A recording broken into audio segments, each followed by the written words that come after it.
सगळेच राजकारणी सारखे नसतात, काही आनंद दिघे असतात.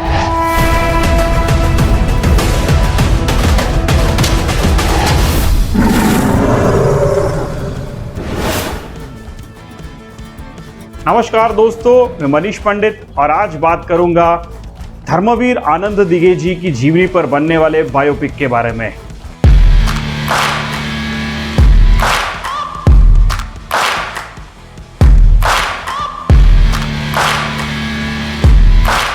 दोस्तों, इस फिल्म का कई दिनों से इंतजार हो रहा था। इसके अनाउंसमेंट के बाद से ही ये फिल्म चर्चा में थी और इसका टीजर रिलीज होने के बाद से इसके लिए उत्सुकता बहुत बढ़ गई थी। फिल्म का बहुत जोरों शोरों से प्रमोशन भी किया गया और अब जाके इस फिल्म का इंतजार खत्म हुआ है। तो क्या ये फिल्म देखने लायक है? आइए जानते हैं मेरे इस रिव्यू में। दोस्तों, धर्मवीर मुक्काम पोस्ट ठाणे ये फिल्म आनंद दिघे की जीवनी पर बनाई हुई फिल्म है। आनंद दिघे जी शिवसेना के एक बहुत बड़े नेता ही नहीं, सामान्य आदमी के लिए एक मसीहा भी थे। ऐसी व्यक्ति की जीवनी पर बायोपिक बनाना एक बहुत ही जिम्मेदारी का काम है और इस जिम्मेदारी को निर्देशक प्रवीण तरड़े ने भली भांति निभाया हुआ है। प्रवीण तरड़े एक गजब के स्टोरी टेलर है और जिस तरह से इन्होंने धर्मवीर की कहानी को पर्दे पर लाया हुआ है, ये काबिले तारीफ है। फिल्म की कहानी फ्लैशबैक से शुरू होती है, जहां पर आनंद दिघे जी के समर्थक उन्हें उनके पुण्यतिथि के दिन श्रद्धांजलि अर्पित करने के लिए इकट्ठा हुए हैं।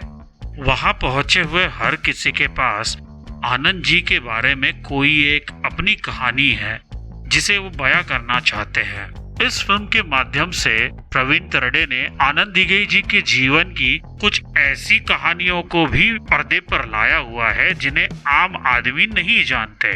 फिल्म दिघे जी के बारे में जानकारी देने के साथ साथ काफी मनोरंजन भी करती है। फिल्म के डायलॉग काफी धमाकेदार है और कई बार इमोशनल भी कर जाते हैं। मेकअप आर्टिस्ट विद्याधर भट्टे जी ने किया हुआ मेकअप भी इस फिल्म की सबसे बड़ी हाईलाइट है। इनके मेकअप की वजह से फिल्म का हर किरदार मानो जिंदा होकर पर्दे पर आया हो।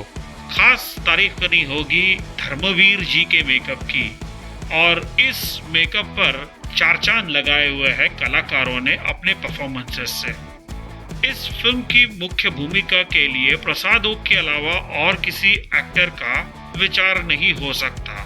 ये भूमिका इन्होंने इतने बढ़िया तरीके से पर्दे पर लाई हुई है, मानो साक्षात आनंद दिघे जी के दर्शन हो रहे हो। इन्होंने आनंद जी की पर्सनैलिटी का बहुत अभ्यास किया हुआ है। जिस तरह से उन्होंने इनकी बॉडी लैंग्वेज, इनकी स्टाइल जिस तरह से कॉपी की है, वो काबिले तारीफ है। क्षितिज दाते ने भी एकनाथ शिंदे जी की भूमिका में बढ़िया परफॉर्मेंस दी हुई है।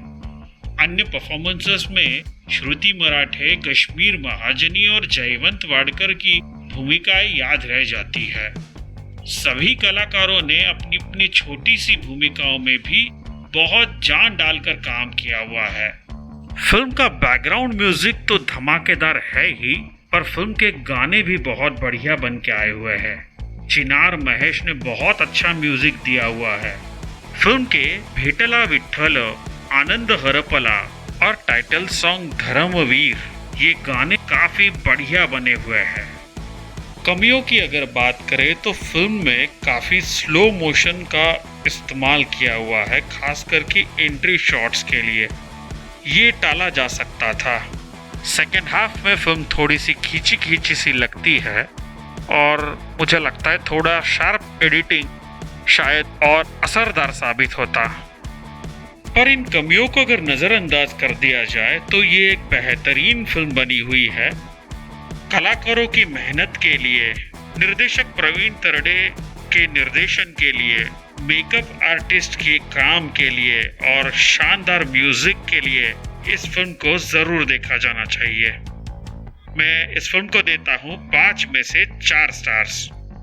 आपकी इस फिल्म के बारे में क्या राय है, आप मुझे कमेंट करके जरूर बताइए। मेरे इसी तरह के रिव्यूज के लिए आप देखते रहिए मेरा चैनल मनीष पंडित रिव्यूज। मिलते हैं अगले रिव्यू में, तब तक के लिए धन्यवाद।